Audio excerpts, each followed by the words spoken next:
Yo les amis, c'est Kazin, j'espère que vous allez bien. Et oui, on va revenir au travers de cette vidéo à la série 151, sans compter que cette série-là, tu sais qu'on va encore en avoir pendant tout le mois d'octobre, hein, il nous reste encore une quinzaine de jours, par le biais tout simplement des nouveaux items qui devront sortir, alors vendredi ou vendredi prochain, franchement je ne sais plus, hein, tellement il y a d'items qui sortent avec la durée de tout ça, on sait que ça a déjà, que 151 commence un petit peu à dater maintenant, et ben oui, parce que ça va tellement vite, les séries qui s'enchaînent comme ça, et par conséquent, bon, on ne sait plus trop les dates de sortie, mais il manque les Minute Inbox, il manque le coffret à la Kazam et enfin les tripacks. Donc autant te dire quand même pas mal de coffrets qui vont être ouverts et par conséquent pas mal de cartes qui vont être mis sur le marché. Ça c'est clair, net, hein, et vous le savez, 151 c'est une série qui est plutôt assez populaire, même sans déchirer les passions, hein, tout simplement sur cette série là. Mais quand même, force est de constater, et je suis même le premier surpris,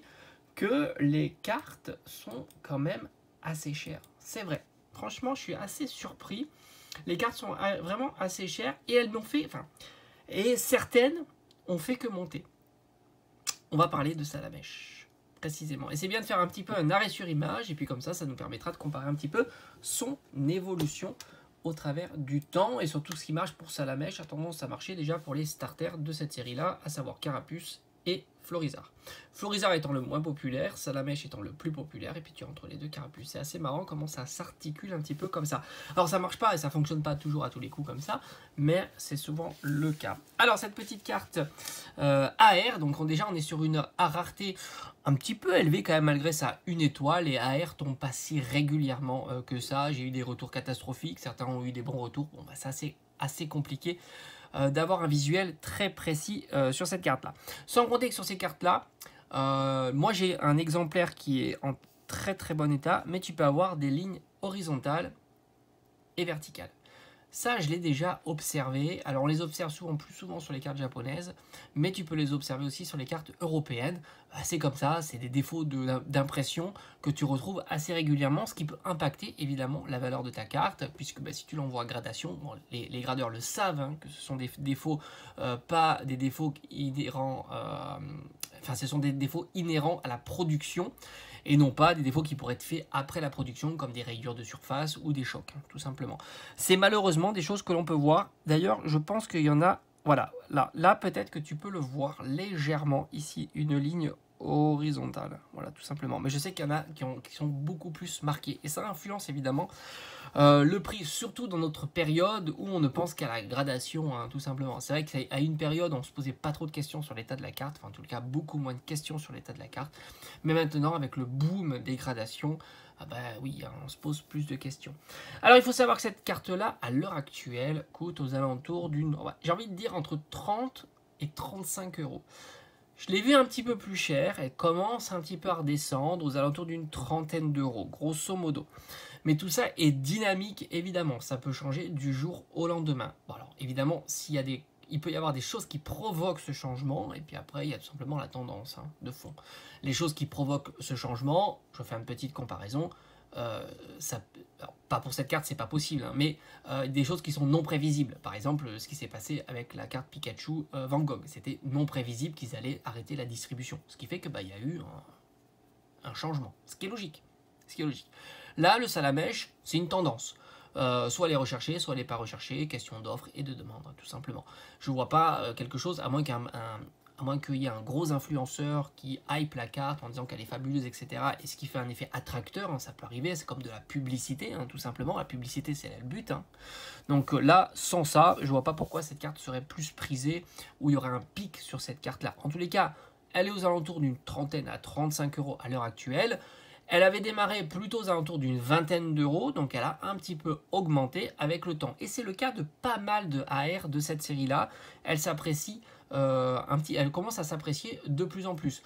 Sans compter que 30 à 35 euros pour une AR, ça reste un prix assez haut si on la compare à d'autres AR. Alors assez haut, oui, mais en même temps, on a déjà vu des AR à ce prix-là, mais sur des séries où il y a moins de Pokémon populaires. Là, on est sur une série où il y a beaucoup de Pokémon populaires. On aurait pu imaginer que tout ça serait plus dilué, évidemment.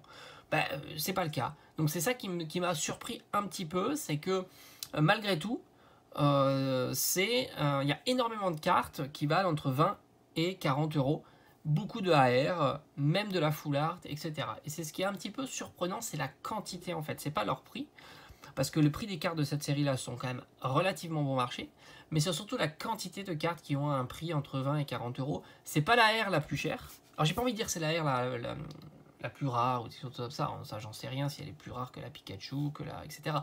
Mais en tous les cas, ce que je peux constater, c'est que c'est pas la plus chère, mais elle commence à challenger la Pikachu, qui était elle-même toujours installée entre 35 et 40 euros, et qui au fond n'a pas bougé. Pour le coup, elle n'a pas bougé. Elle, sa tendance a plutôt monté. Tout comme Carapuce, tout comme Florizard, hein, tout comme, enfin Herbizarre, tout comme certaines AR, qui étaient même très très bas. J'ai en tête Monsieur Mime. Alors j'ai pas été vérifier Monsieur Mime, parce que c'est pas le but de la vidéo, mais je sais qu'à ce moment, il était vraiment pas cher, Monsieur Mime. J'étais même assez surpris, parce que je pensais que Monsieur Mime était plutôt un Pokémon populaire. Mais c'est vrai que cette carte-là, maintenant, elle se stabilise à ce prix-là. Alors je pense que dans un court terme, elle va plutôt diminuer, hein, forcément, puisqu'il va y avoir d'autres ouvertures. Hein, ça me semble assez évident, hein, parce qu'il y a les coffrets qui vont arriver. Je pense que ceux qui n'ont pas pu ouvrir énormément et puis qui ont étalé leur budget, hein, parce qu'il y a un côté positif aussi hein, sur le fait que les sorties s'étalent. C'est la hype, ça a tendance à estomper un petit peu tout ça, du moins la popularité, ça l'estompe. Les gens commencent à budgétiser pour les séries prochaines, sans compter qu'elle n'est pas dégueulasse, hein, la série Faille Paradox. C'est pas une série qui m'intéresse trop, mais elle reste plutôt jolie. Et du coup, ça s'est fait un petit peu d'aplanir tout ça. Et du coup, les personnes qui n'ont pas réussi à faire beaucoup d'ouvertures, ou ceux qui avaient un budget plus raisonnable et qui a pu étaler un petit peu, budgétiser tout ça, vont pouvoir en faire des ouvertures en fin de mois de ce mois d'octobre-là. Donc forcément, il y aura une petite quantité supplémentaire de cartes Salamèche et des cartes 151 qui vont arriver évidemment sur le marché. Maintenant, on peut regarder un petit peu nos amis européens, voir un petit peu. Alors, j'aime bien terminer un petit peu sur ce paramètre-là. C'est toujours intéressant de voir dans nos voisins européens si la carte elle est à peu près à ce prix-là. Et là, qu'est-ce qu'on constate? On constate surtout des cartes aux alentours d'une vingtaine d'euros, plutôt pour cette carte-là. Entre grosso modo 20 et 25 euros, tu as quasiment l'intégralité des cartes européennes, que ce soit anglaises, espagnoles, italiennes et allemandes. Voilà, grosso modo entre 20 et 25 euros. Donc j'ai envie de te dire, notre prix à nous n'est pas très très haut comparativement au prix de nos voisins européens, entre 20 et 25 euros. Nous on est plutôt entre 30 et 35 euros, donc on a à peu près une dizaine d'euros supplémentaires. Ce qui n'est pas délirant là non plus, mais ce qui pourrait expliquer que cette carte-là, dans les mois à venir, a tendance à diminuer un petit peu. Après, évidemment, son potentiel haussier est plutôt intéressant, puisqu'on est quand même sur Salamèche. C'est vraiment le starter, un des starters top hein, de Pokémon, évidemment. Bien plus populaire que Reptincelle, ça c'est clair. Ça c'est clair, Salamèche est vraiment bien plus populaire que Reptincelle. Et c'est une carte qui est vraiment magnifique, moi que j'aime beaucoup. La réalisation est vraiment réussie. Donc je ne serais pas surpris que... Alors il y a un petit peu de... Ça reste encore 30 à 40 euros on va dire. Ça reste quand même un prix conséquent pour une AR. On a vu que les AR de ces prix-là n'ont pas progressé avec le temps. Hein. J'ai en tête le Raichu de Paldea. Le Tyrannosif aussi, il n'a pas spécialement bougé, sans compter qu'il va y avoir de nouvelles AR qui vont arriver, comme Groudon, que je verrai bien à ces prix-là. Donc, wait and see pour cette carte-là. Moi, je pense qu'il y aura encore des opportunités de l'acheter pour moins cher. Mais je la vois mal se casser la figure à une vingtaine d'euros, comme on a pu le voir au début de la série, tout simplement. Alors évidemment, tout ça, c'est une opinion personnelle, hein, je vous le dis à chaque fois. Personne ne peut savoir les tendances des cartes, mais disons qu'on essaie de faire des comparaisons et puis des arrêts sur image, de suivre une tendance, et c'est ce qui permet d'essayer de trouver les meilleurs moments pour se procurer cette carte-là si tu ne l'as pas dans ta collection. Moi, personnellement, c'est une carte qui ne m'intéresse pas, puisque je l'ai dans ma collection, mais je sais que certains, peut-être, souhaitent l'acquérir et qui se posent la question de savoir quel serait le meilleur moment pour l'acquérir, tout simplement. Donc là, elle est en train de légèrement rebaisser. En plus, si tu veux vraiment avoir un petit conseil de fin de vidéo, là, si tu veux vraiment la trouver à bon marché, souvent elle est vendue au moins 5 euros moins cher, c'est les enchères. Les enchères attirent beaucoup moins de personnes qu'avant, surtout sur des cartes plutôt que l'on trouve facilement. Les enchères sur des items très rares, ça peut être très intéressant. Les gens vont se battre pour cet item-là, ça va monter très très haut.